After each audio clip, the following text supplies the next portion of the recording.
नमस्कार दोस्तों, मैं राजकुमार मौर्य प्रखर इंडिया यूट्यूब मंच पे आपका स्वागत है।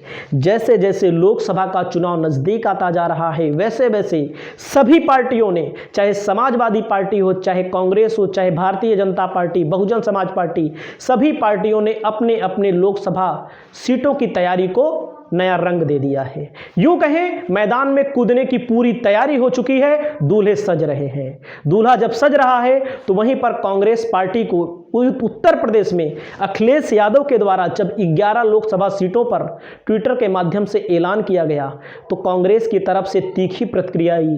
कांग्रेस की तरफ से जितनी प्रतिक्रिया आई हो तो ठीक है, लेकिन वहीं पर विपक्ष में बैठे हुए ओम प्रकाश राजभर हों, यूं कहें भारतीय जनता पार्टी के कुछ नेता हों, उनके पेट में ज़्यादा दर्द हुआ। क्यों दर्द हुआ? क्योंकि समाजवादी पार्टी ज़्यादा लोकसभा सीटों पर चुनाव लड़ेगी।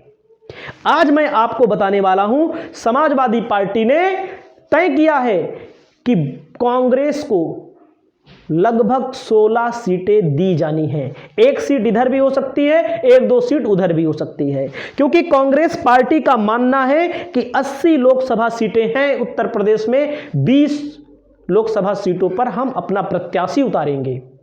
लेकिन यहां पर एक पेच फंसा था। वह पेच यह था कि चुनाव कौन लड़ेगा। अखिलेश यादव के तरफ से कहा गया कि चुनाव कौन लड़ेगा, चुनाव लड़ने वाले हैं ही नहीं, टिकट आप दे दो, आप हमसे सीटें ले लो, लेकिन आप हमको ये बताओ कौन कौन सी सीटों पर किसको चुनाव लड़ाने जा रहे हैं, कौन चुनाव जीतेगा। क्योंकि वास्तव में उत्तर प्रदेश हो या बिहार में तो कुछ स्थिति ठीक है, लेकिन उत्तर प्रदेश में कांग्रेस के पास केवल एक सांसद और 2 विधायक बचे हुए हैं। वो भी एक विधायक तो समाजवादी पार्टी के सपोर्ट से, यूं कहें समर्थन से बना हुआ है।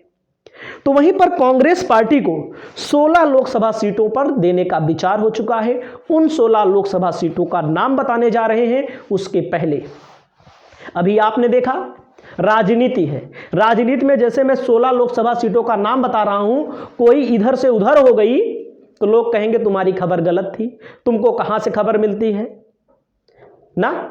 अब आप ये जानिए, जो आदमी इंडिया गठबंधन का सूत्रधार बना, जिसने इंडिया गठबंधन खड़ा किया, यानी कि दूल्हा ही भाग गया एक तरफ से, मान लीजिए, तो क्या इतनी बड़ी बड़ी पार्टियों को नहीं पता था नीतीश कुमार जैसे दल बदलू नेताओं को अपने साथ लाना। यूं कहें उन्होंने इंडिया गठबंधन खड़ा किया, एक तरह से दूल्हा बनने की कोशिश कर रहे थे, लोगों ने उनको दूल्हा नहीं बनाया और दूल्हा नाराज होकर के भारतीय जनता पार्टी के गोद में फिर जाकर बैठ गया और उसने कहा था मर जाऊंगा लेकिन भाजपा के साथ नहीं जाऊंगा। भाजपा वालों ने कहा था नहीं लूंगा। क्या हुआ?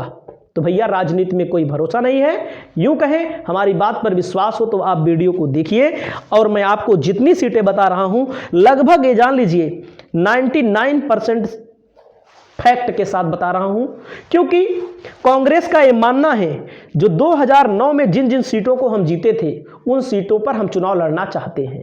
कांग्रेस में समाजवादी पार्टी में आम सहमति एक तरफ से बन चुकी है। बहुजन समाज पार्टी गठबंधन के बाहर है, बहुजन समाज पार्टी अकेले चुनाव लड़ेगी। बहन कुमारी मायावती ने ऐलान कर दिया उनकी पार्टी है, चाहे अकेले लड़े चाहे जिसकी मदद से लड़े, हम इसके पक्ष में या विपक्ष में कुछ नहीं बोलेंगे। अब मैं बता दूं आपको, रायबरेली की सीट जहां से वर्तमान में सोनिया गांधी सांसद हैं, काफ़ी अंतरों से 2019 में जीती हैं, काफ़ी बार से जीतती आ रही हैं। एक एक लोकसभा सीटों का हाल मैं और अपने वीडियो के माध्यम से ला रहा हूं, जिसको आप देखा करिए। हर लोकसभा सीट का हाल, इतिहास और वहां का सामाजिक समीकरण, ताना बाना, उसको मैं बताता हूं। यानी कि रायबरेली सीट कांग्रेस के खाते में जा रही है। वाराणसी सीट कांग्रेस के खाते में जा रही है, जहां से नरेंद्र मोदी प्रधानमंत्री हैं, 2 बार के सांसद हैं। नरेंद्र मोदी को मां गंगा ने बुलाया था। ऐसा सुनने में भी आ रहा है कि वाराणसी सीट से मल्लिका अर्जुन खड़गे भी चुनाव लड़ सकते हैं, क्योंकि एससी चेहरा है, दलित चेहरा है, और दलितों में मायावती भी चेहरा है। तो मायावती के काट के तौर पर पीडीए, पिछड़ा दलित अल्पसंख्यक के मायने में यहां पर लाया जा रहा है। वहीं पर खीरी लोकसभा सीट है, इस पर भी कांग्रेस की दावेदारी है। Kushinagar Lok Sabha seat, Kanpur Lok Sabha seat, Barabanki Lok Sabha seat. ऐसा कहा जा रहा है कि चाहे वाराणसी से खड़गे को लड़ा दिया जाए, चाहे बाराबंकी से, और अखिलेश यादव का मानना है चाहे इटावा से लड़ा दो चाहे बाराबंकी से लड़ा दो, क्योंकि इटावा जो सीट है वो सुरक्षित सीट है, एक सीट निकल जाएगी आराम से। एक एक सीटों के लिए मारामारी है।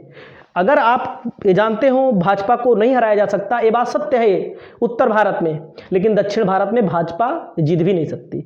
ऐसे कई राज्य हैं जहां पर भाजपा की हालत खराब है। उत्तर भारत में भाजपा की हालत बहुत अच्छी है, उत्तर प्रदेश में भी अच्छी है, यूं कहें बिहार में भी उन्होंने अच्छी करने की कोशिश की है, लेकिन देखा जाएगा चुनाव के बाद जो होगा। सहारनपुर की जो लोकसभा सीट है, यहां से इमरान मसूद को कांग्रेस चुनाव लड़ाना चाहती है, क्योंकि कांग्रेस 2014 में इमरान मसूद को जब चुनाव लड़ाई थी, कांग्रेस 2 नंबर पे थे, अच्छा खासा 4 लाख, 4.25 लाख के करीब वोट पाए थे। अब आप ये समझ सकते हैं सहारनपुर में इमरान मसूद का कितना बड़ा दबदबा है। तो इमरान मसूद को चुनाव लड़ाना चाहती है, और ऐसे प्रत्याशियों को चुनाव इंडिया गठबंधन की तरफ से लड़ाया जाना चाहिए जो जीत सके चुनाव।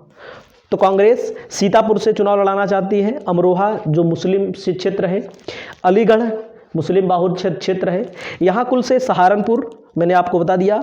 फर्रुखाबाद भी मांग रही है, जहाँ से सलमान खुर्शीद चुनाव लड़ना चाह रहे हैं, लेकिन हमने भी बहुत सारी वीडियो बनाई तो बहुत सारे लोगों ने बताया कि फर्रुखाबाद से नवल किशोर शाक्य से अच्छा लोकसभा प्रत्याशी कोई नहीं होगा। बहुत लोगों ने बताया, वो राजनीतिक पार्टियां, उनके सामने हमारी कोई हैसियत नहीं है, लेकिन फर्रुखाबाद में सलमान खुर्शीद चुनाव लड़ना चाहते हैं, जो लगभग लाख वोट के करीब पाए थे, मुस्लिम का चेहरा भी है और पहले मंत्री भी रहे हैं। प्रतापगढ़ लोकसभा सीट कांग्रेस मांग रही है, लेकिन प्रतापगढ़ लोकसभा सीट पर पेच फंस जाएगा, क्योंकि ये सपा के यहाँ पे चुनाव लड़ रहे हैं पटेल साहब, ठीक है। यहाँ से जो चुनाव लड़ रहे हैं डॉक्टर शिवपाल सिंह पटेल, एसपी सिंह पटेल चुनाव लड़ रहे हैं और काफ़ी मजबूत स्थिति में है, पटेलों की संख्या ज़्यादा है। अगर प्रतापगढ़ से टिकट काटा जाता है इनका, मान लीजिए, तो इन्हीं को टिकट हो सकता है समाजवादी को कांग्रेस से भी मिले। सुल्तानपुर लोकसभा सीट 2009 में भी कांग्रेस ने जीता था और यहाँ से संजय सिंह चुनाव जीते थे, और संजय सिंह वर्तमान में भाजपा में है। बाराबंकी की सीट मैंने आपको बताया ही। इसके अलावा मैं आपको बताना चाहता हूँ, आधी अधूरी सीटें इधर उधर होती रहती हैं। हमारा मानना है कांग्रेस को केवल उतनी सीटों पर चुनाव लड़ना चाहिए जितनी सीटों पर वो लड़ सके और जीत सके। बहुत बड़ी पार्टी है, बहुत बड़े पैसे वाले लोग चुनाव लड़ते हैं, छोटे मोटे लोग चुनाव नहीं लड़ते हैं, लेकिन कहीं ना कहीं समस्या बन जाती है। जैसे बिहार में आपने देखा होगा, अगर बिहार में अगर आज बीजेपी की सरकार है तो कांग्रेस की वजह से है। क्यों? क्योंकि कांग्रेस ने विधानसभा की ज़्यादा सीटें ली, जितना सीटें ली उसकी तुलना में उन्होंने कम निकाल पाई। जितनी भी सीटें ली होंगी, केवल 19 विधायक हैं। इनके विधायकों का, सांसदों का कोई भरोसा नहीं कब टूट जाए। आप देखते होंगे जहां पर मध्य प्रदेश में इनकी सरकार थी, इनके विधायक तोड़ के सरकार बना लिया जाता है। कभी कर्नाटक में इनकी सरकार थी, इनके विधायक को तोड़ के इनकी सरकार बना लिया जाता है। तो राजस्थान में प्रयास हो रहा था, लेकिन राजस्थान में सफलता नहीं हाथ लगी। ऐसे कई राज्य हैं जहां पर इनके विधायकों को तोड़ा जाता है। एक तरफ ईडी का प्रकोप बढ़ चुका है, बिहार में आप देखने होंगे, नीतीश कुमार जैसे छोड़ के जाते हैं, लालू के परिवार के ऊपर अटैक चालू है, उसके बाद हेमंत सोरेन के ऊपर अटैक चालू है। इसके अलावा अभी बहुत भारी दुश्वारियां भी आएंगी।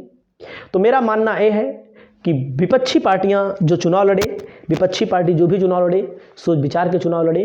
तो इस वीडियो के माध्यम से इतना ही। मैंने आपको बहुत सारी जानकारी दी और लगभग यही सीटें निकल के आएंगी, और भी वीडियो लाएंगे। नमस्कार, जय हिंद, जय भारत।